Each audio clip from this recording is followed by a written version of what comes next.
It's the JB and Sandy Show on Austin's 80s station, 103.1. Hey, if you want to win $1,000, be listening at 9 o'clock. That's your first chance today. It's coming up at 9 on Austin's 80s station, 103.1. All right, we've got a friend that's joining us on the show today. We worked together for years, and in fact, for many years, he was the voice of the JB and Sandy Show. You will definitely recognize this guy's voice. Yeah, you'll know it when you hear it. It was all the stuff, like that you hear, like, this is the JB and Sandy Show and all that. That was our guest. His name is Patrick Stanger, and we're going to talk a little bit about haunted houses and Halloween because that is his thing. Patrick, thanks for being with us.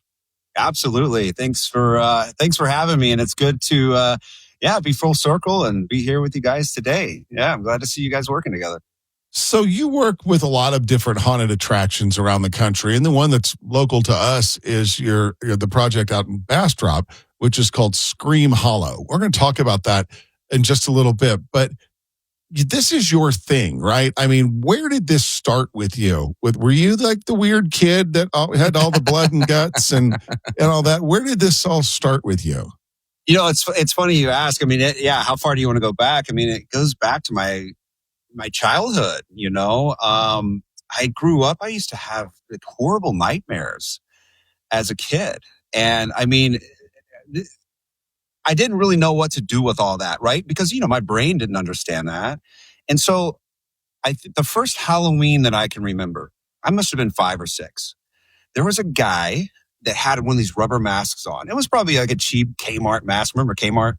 Sure. And it terrified me. Right. And I did not know what to think. Well, he took the mask off and I saw that obviously this thing I was afraid of was not real. Right. So that made the connection that I could explore my fears through Halloween.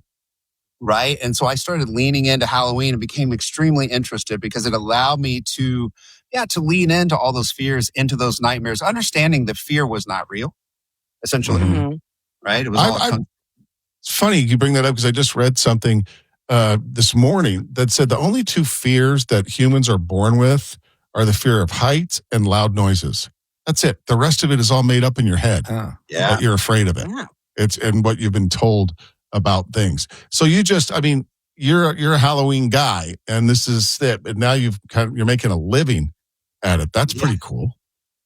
Yeah, I mean, I started the first advertising agency dedicated solely to haunted attractions. I started that back in 2013 and sold it to my then partner in 2022. And I've started my own ad agency since, and it's a specialty of mine. Yeah, so I make a living, and you can actually make a living, believe it or not. And people say, "Well, it's seasonal. How do you make a living?" And I'm like, "Well, because these budgets, are pretty large. Even though they're only open seasonal, right? They have large budgets, some of them, medium, small, and they all need to advertise, right? Because they have events. And so we only have 6 weeks to really get that information out there. No, this is big business. And it's very Hollywood now. Like when we were growing up, it was some neighbor who would kind of put together a makeshift. Right. Somebody's garage. And they were all the same. But now it's like, it's almost like, it's like an Orlando kind of production. Yeah. You know what I mean? I don't want to say Disney because it's Halloween, but it's like that. Casting and auditions and people and the people that are into it they're like you. You've had this thing for it your whole life, but there's like, I'm surprised my daughter who's 23 isn't working at one of these. She loves Halloween.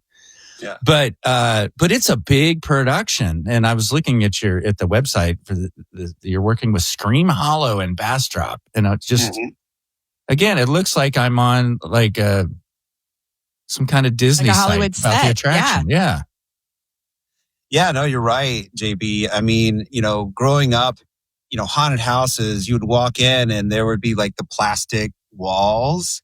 And they had the peeled grapes that were like eyeballs, and you would touch those, and they had pasta. Pasta was like the guts and all of that, right? So that's kind of like what I grew up going to. And, they started to evolve into the 90s and really become like, attractions with sets, set design and, develop characters. And they started dropping, some of these haunts, they drop a lot of money. I mean, there's they do big business, and it's a real thing. People love them, you know. So this one in Bastrop is called Scream Hollow, and it's got several different haunts, as you call them, throughout the thing. I mean, there's the Sinister Circus. There's all kinds of different events. Does one ticket get you in to the whole park to take in all the different haunts? Yeah, you can actually buy one ticket for one haunt if you want, but I wouldn't recommend that. Like, you're going to go, like, buy 5, right? I mean, it's the whole thing. But yeah, you know, there's different attractions inside of there that you can visit. You know, like there's the Insane Asylum one, and we have the Encounter, which is an alien. You know, you kind of go into this alien spaceship where everything's gone wrong, and they have a haunted hayride. So it's the only haunted hayride in Texas. That's cool. Yeah, it's really cool to have that. And you go through the woods and you're on this trailer. And so you're on there with other people. And so you got this you kind of feel safe, you know? Mm-hmm. Kind of a unique experience. Safe. Yeah, you're somewhat safe, right? But the hayride is one of the really unique features that I like, among others. I mean, they have the world's only Halloween history museum on site too. Which is really cool. They have a haunted artifacts museum, and you know, you could get drink and food. They have live music, so it's like a thing for the whole family. So if your teens want to go through the haunt and you wanted to hang out and listen to live music, you're like, I don't really want to go through the haunted house. Maybe you do, maybe you don't, but you can hang out, have some drinks, have some food, you know, listen to music. So it's a really cool environment. You know? Tickets are on sale right now. We're talking to Patrick Stanger, and we're talking about Scream Hollow, which is in Bastrop. It looks like a great place. I have a question about like haunted house etiquette. Is there like a safe word if you want to get out? You know what I mean? Can you scream like, you know, banana or something, and someone will come and get you and you can get out because you just you're more of a fight your way out kind of guy. That was my next question. Yeah, right. Look at the walls. Don't do that. Right. You know, and it's funny you ask. If you at any attraction, if it's too much, and I've seen this happen. People, they just, you know, and it's very rare, but some people just get overwhelmed, right? Maybe they've got different things that have happened in their life and it's too much for them. You just ask one of the actors like, hey, you know, I'm done. Can you let me out? And they will stop scaring you, escort you out the side, you know, whatever. They have different pathways where you can get out, right? So you're not trapped in there. And yeah, but it definitely don't swing at them. It's not a good idea. I mean, sometimes it's just a natural reaction. You know, it's like you get scared. Do they scare you in the parking lot at this one? Because Trisha got the bejeebers scared out of her.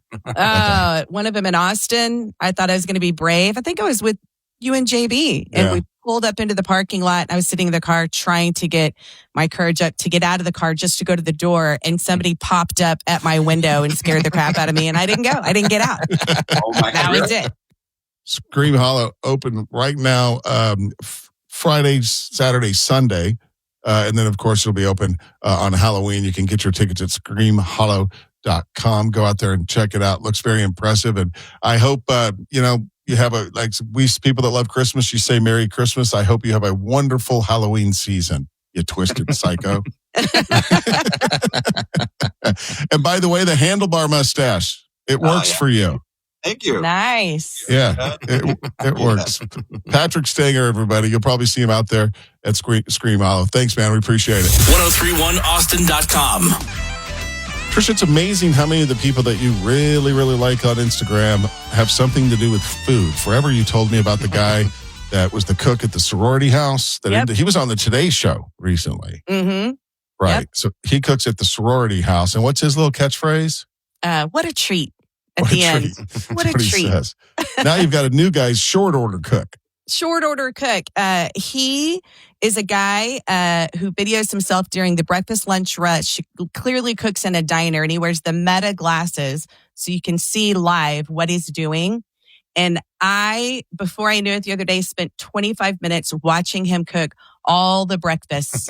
I was mesmerized by it. He has this big griddle. Obviously, everybody knows how the fry cooks go.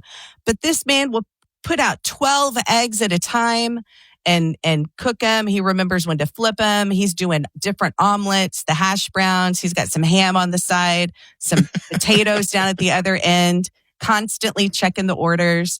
But you're doing it in real time with him. And it is incredible how fast He cooks all this stuff. I couldn't stop watching it. I had Really? just saw that one yesterday because it's the guy.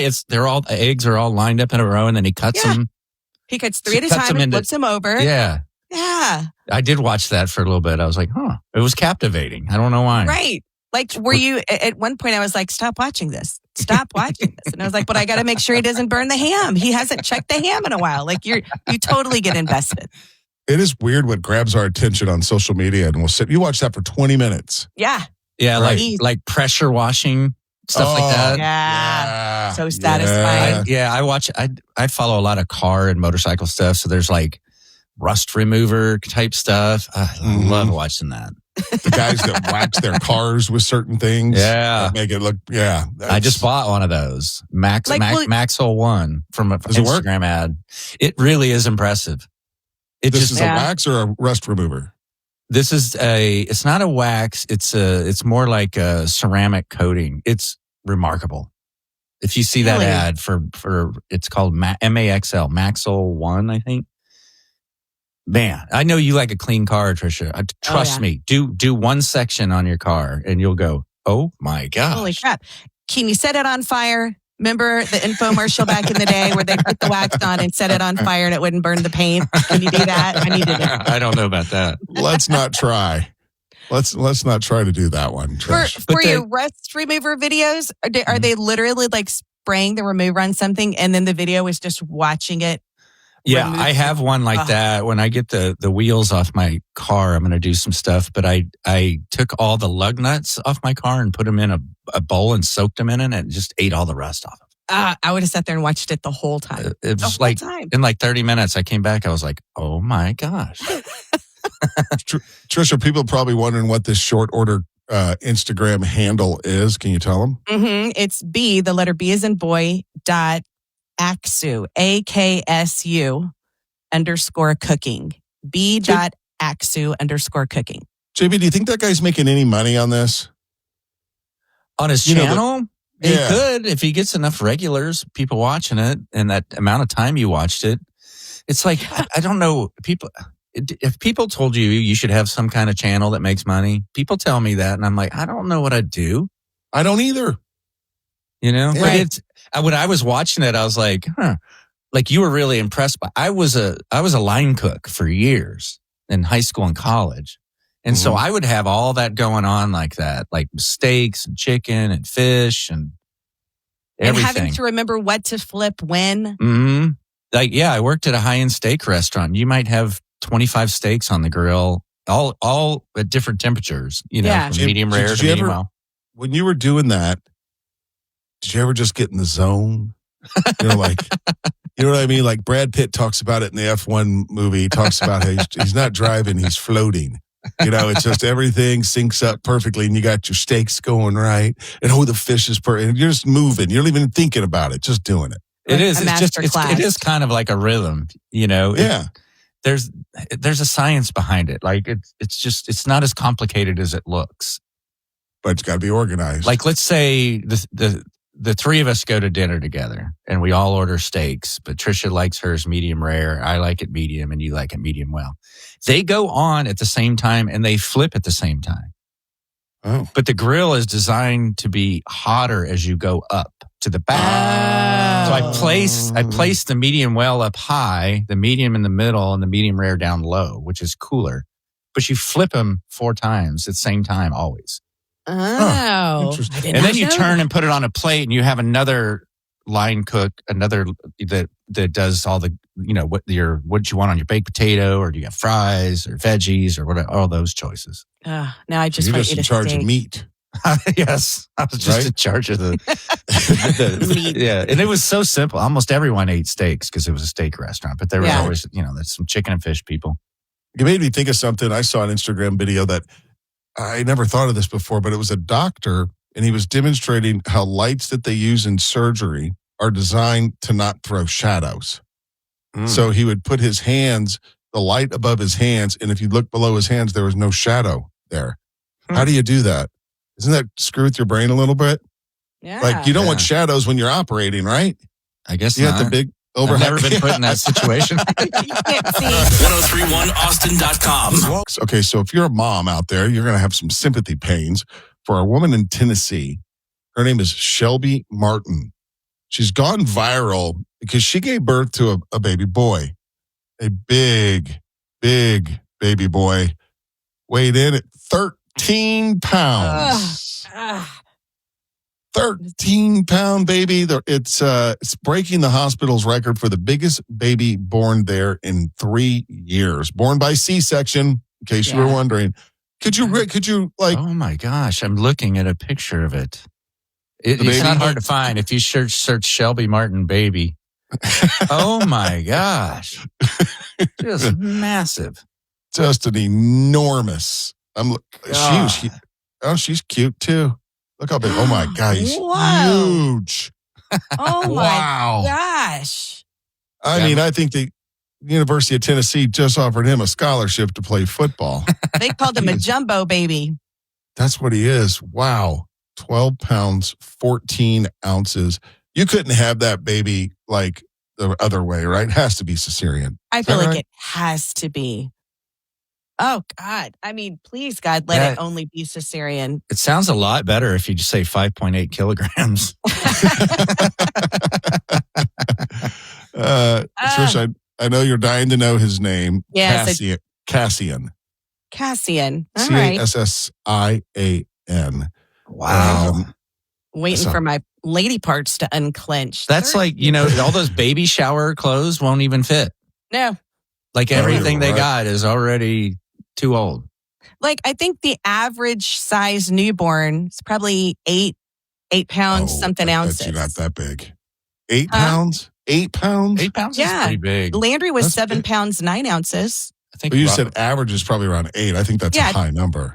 I think she was a little bit small. I think, I don't know. Are you just throwing numbers out there, just guessing, or do you have this in front of you? I'm saying it based on my friends who have had babies. Some are bigger, some are smaller. Some people have 6 pound babies. You settled on 8. How did you settle on 8? Well, because our baby was, I don't know. Stop. I don't know. I'm just trying to figure out how you got to 8. Why is it? He's accusing you of just making stuff up. Is what's going on here. I was just saying it based on being told that our daughter was a little on the small side at 7'9".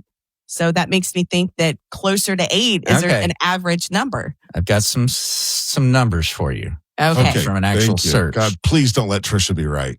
Please, God, let me be right in front of everybody. The worldwide average is 7.5 pounds.